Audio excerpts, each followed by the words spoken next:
Alright, hello everybody, my name is Jay Hillix.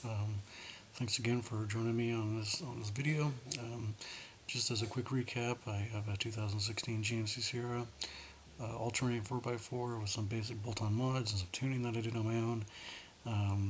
And my goal for this series is to take everybody along on the journey with me with installing a forced induction application using LT4 Supercharger, and also the tuning process, with an end goal of hopefully achieving at least 125 extra ponies at the rear wheel.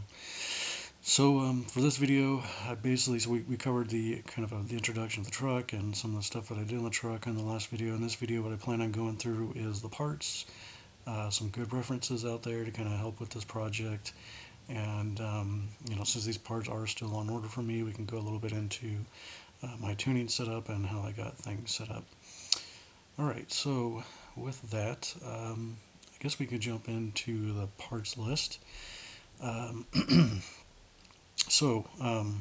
This is a spreadsheet I put together that goes over all the different parts that you'll need for this install, for the entire installation. This is the cost over here that I have I'll be paying for. You can see it's roughly half the cost or more compared to other forced induction supercharged applications, like whether that's a Magnuson or Whipple or Procharger. So it's definitely something to look into if you are looking into a forced induction setup for your vehicle. We got a couple of main distributors that you're going to be working with to get these parts. ADM and ICT billet are two big ones that you're going to use quite a bit. ICT billets, if it wasn't for them, probably wouldn't be able to really do this work. A lot of things come from them. The GM Parts Direct is what I use to get my OEM GM parts. And ADM Performance is another great site that has LT1, LT4 mods and swap guides and parts for this application. So going through this here, we'll just kind of touch on things real quick. We'll probably bounce around here through some of these other references I have. So what you need for this specific application is a 2015 and a 2016 Z06 Supercharger. So that's the TPS R1740. And there is a difference with these years versus the newer years of these superchargers. ICT billet has some really good information that shows that. So we'll jump over here to their site. If you go to ICT billet, they have a swap guide for an LT swap guide, and it really shows the differences and things that you got to keep in mind when you're doing the work. And so we'll kind of jump through all this. A lot of this stuff here doesn't apply to my particular application. The most important one is going to be the supercharger itself. Wait for this thing to load here. There we go. So what you can see mainly, we gotta scroll back up to the supercharger. Is going to be the snout design on these things and the lid, and it has to do for the lid. The lids on the later models, as soon as this loads here. Here we go. This is what I was wanting. So big thing I noticed the difference here. So this is the older first version of the Z06 superchargers that came out. You can see the snout is not quite as protruded as later versions that came out, like on the Camaro and also on the CTS-V. That is something to pay attention to because there are ways to handle this case, but the method I chose to make it easier for the snout wise is to stick with this older model and use their bracket to line this all up with the harmonic balancer. So the snout is one thing to keep in mind. It's not really that big of a deal. The biggest difference you got to keep in mind is the lids. So the CTSV and this middle supercharger here, they do have a taller lid, which you can see here compared to the earlier ones. It's a much thinner profile, and the reason being is in the Camaro and the CTSV and the later models of the Corvette, the cooling bricks, the intercoolers inside here, the rear of the rear bricks, they are propped up a little bit at an angle. So to have clearance for that, they changed over to a taller lid. And since we'll need to use adapter plates on the head to the supercharger to clear the thermostat and some other stuff that's on the vehicle, the taller lid won't be able to fit inside the engine bay. So you need this shorter lid. So that's really the big important piece when you're looking for a particular supercharger. Other than that, they are pretty much the same. You know, they do have a different intercooler design on the later models versus the earlier models. Now designed different, but for the most part, you know, in terms of the coolant manifold and you know all the other stuff, the bypass valve and the sensors, they're pretty much going to be the same.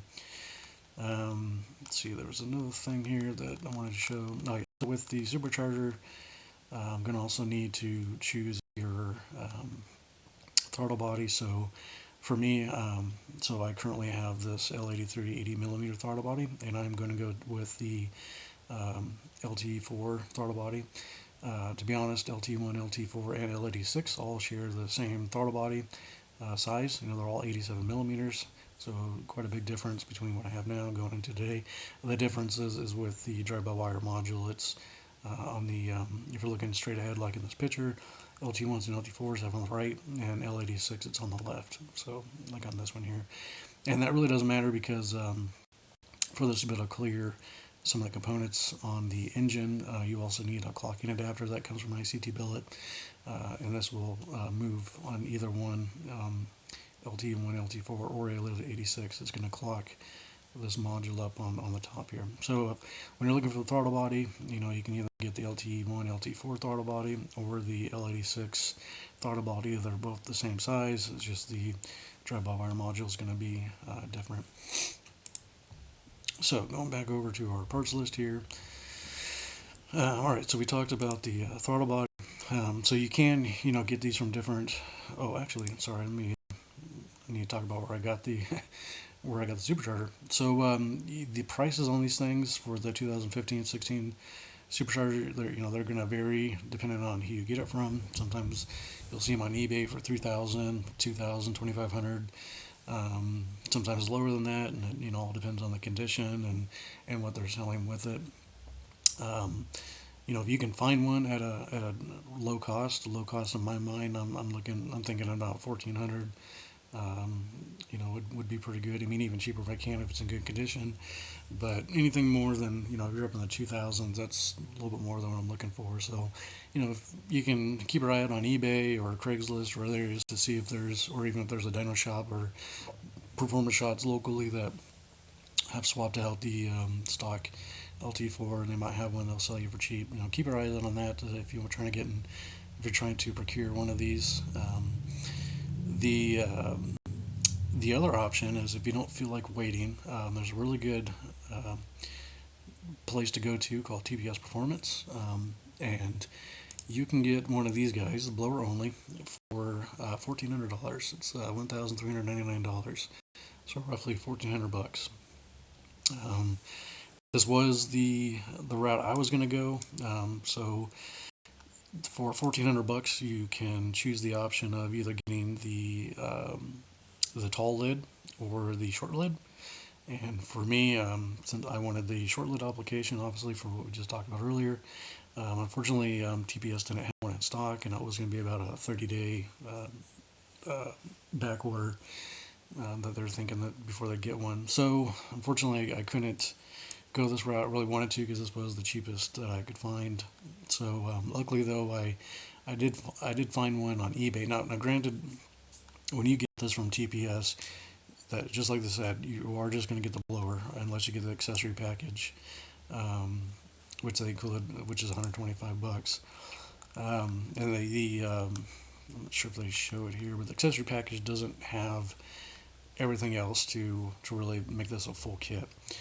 There's a lot more parts you need to purchase. So I got lucky with the one I got. So I was able to procure a 2015 um, LTV Supercharger from eBay. I got it for $1,600, so about $200 more than TPS's. But the really awesome thing about that is with the one I got from eBay, I got the obviously got the supercharger. I got the reservoir tank. Um, he gave me the radiator, the the heat exchanger for the off his vehicle. Let's see, you've got hoses, got the intake tube with the factory air box, the intercooler pump. I mean the whole shebang. So I got all that for 1,600, which is pretty great because if you so down here when we get into these individual items, they can get pretty expensive.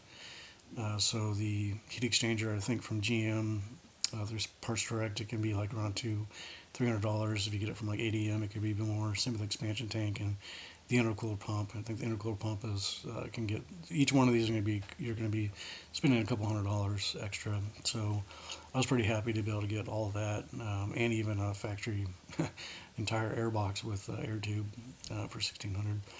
Um, so that was great. Let's see. So throttle body, so kind of going back into that, there are some different options of how you can procure the throttle body. Body Performance, ADM, others they sell it, um, and sometimes they'll also sell it to you ported, which will inflate the cost. But for me, right now I'm not too keen on a ported one, so I just got the cheapest one, relatively cheap, just directly from GM for that price there. Um, so like I talked about earlier, for my seat ability, you need that clocking adapter. That's going to go on the for the throttle body to allow clearance for the other components. For my particular application, I need taller adapter plates. So these are aluminum adapters that allow you to mate the supercharger to the adapter plates and then the adapter plates to the cylinder heads, because the L83 cylinder heads do not have the threaded holes to accept the supercharger base bolts. So that outside of the supercharger, that's the next biggest cost is that guy. To keep everything aligned on the belt, I'm going to keep the 6 rib belt versus the I think 8 rib or more on the LT4 application. Um, and with alignment and all that stuff. ICT Bullet does sell an adapter bracket, and so all this stuff will you'll be able to see the actual parts later that I got, especially as they come in. Also need a couple of block off plates for the supercharger. Let's see if I can show you those. Unfortunately, my internet is a bit slow today. Okay, well, anyways, maybe we'll show that later here. But basically, on the supercharger, so there are two T maps on the supercharger LT4. One that's by the throttle body, and the other one that's on the back of the supercharger. And one's inlet, one's outlet. So they monitor. So the ECM is monitoring the inlet temperature and pressure before it goes into the supercharger, and then the supercharger in the back is after it's been compressed. And so for my application, I can block off the inlet and just utilize the 4 bar map factory map sensor on the back. Um, uh, I went ahead and also purchased I think it's the EVAP or the EGR solenoid block off, but I probably will not need that. We will need a new map sensor. So this is actually a T map. So this has the IAT temperature as well as the manifold absolute pressure built into one sensor, versus most likely the one you have on your L83 or L86. That's just a map sensor. And with that, you'll want, for me, there's a couple ways to do it, but for me, what I did is I want to break out the IAT temperature out of the MAF that's on the mass airflow sensor, and utilize the temperature sensor that's on this TMAP. So I have a harness that's right here, and there's a couple of places where you can get this that allows you to do that. So with the TMAP, you go from a 3-wire sensor to a 4-wire sensor, that fourth wire being your temperature. And so there's a conversion harness that allows you to remove the IET signal from the MAF and use the one that's in the TMAP with, and it has the 4-wire plug. So with the clocking of the throttle body, you'll need to purchase a throttle body wire extension. You unfortunately, and I'm actually going to look into this when we start getting into the install, but apparently you'll also have to relocate the water temperature sensor. So this is on the top of the water pump in the front of the engine, and apparently there's some clearance issues there, even with these tall adapters. Still could hit that temperature sensor. So there's a relocation kit from ICT Billet that puts it on. You remove a block plug on the back of the engine and replace that with an adapter with the temperature sensor, and then you block off the OEM location with a block plug or with a MPT plug to block that off. So with that, you also need to get a sensor wire extension. You will also need to get a conversion pulley. There's a couple of them out there. The one I got is from ADM. Grip Tech is another one. I went and got the ADM one. So this is the hub and the pulley itself. So as we get into the install video, we'll be doing a video on upgrading the pulley, pulling off that pulley and putting on a new one. So for my first project with the supercharger, I'm going to be using the L83 stock fuel system. So ADM recommends the 2.8 inch pulley for that, so I do have that. You also need a new belt. So this is still a 6-rib belt, but this time it's going to be 98 inches to be able to cover the new idler pulley adapter bracket that you're going to put on. I got mine from Gates. This is the part numbers here for it. So this is the heavy duty application one.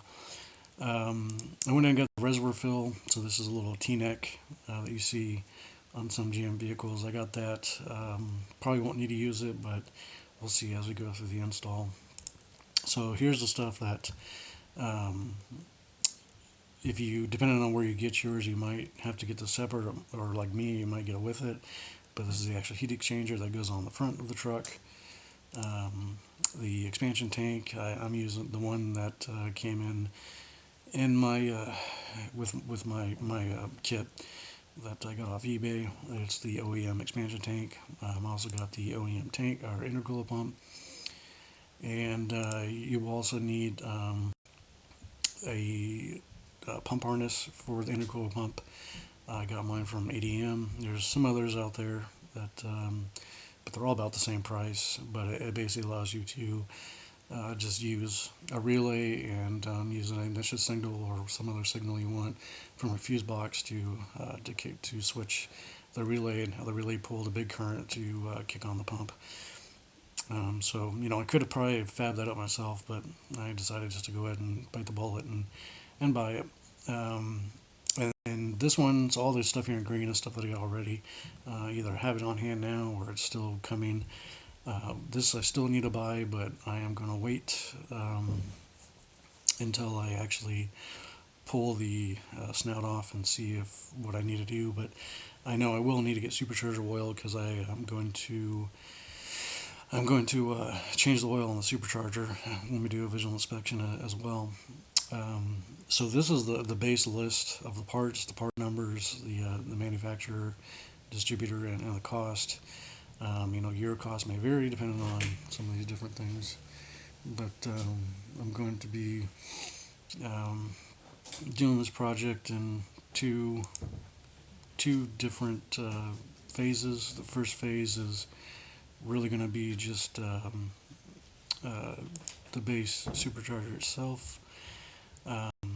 And getting that installed, but I will also be doing a fuel upgrade later on, and as the next phase. So for that fuel upgrade, I'll just real quickly go through here. So I'm probably going to be using the LT4 camshaft to start off with. Might later on use the LT4 profile, but with a 32-35% fuel load increase to leverage the rest of the upgrades here. I'm also going to be doing the LT4 high pressure fuel pump that goes in the oil manifold valley cover on the engine. I'm going to upgrade the LT4 fuel injectors. What's also not on here is I will be updating the low volume pump probably in the gas tank. With that LT4 cam, I'm going to go ahead and get the LT1 L86 stock OEM valve springs, and then I'm thinking about also maybe getting the oil manifold valley cover. The big difference there is just it has the profile to fit the high pressure fuel pump, but might not have to do that. I'm still kind of thinking about it. Alright, so that's kind of going over the base parts, the two phases. The first phase here we're going to focus on in this series is just the install of the tune. At some point in the future with the next phase, I'm going to do the fuel upgrade. But thank you for joining me, and I'll see you on the next video.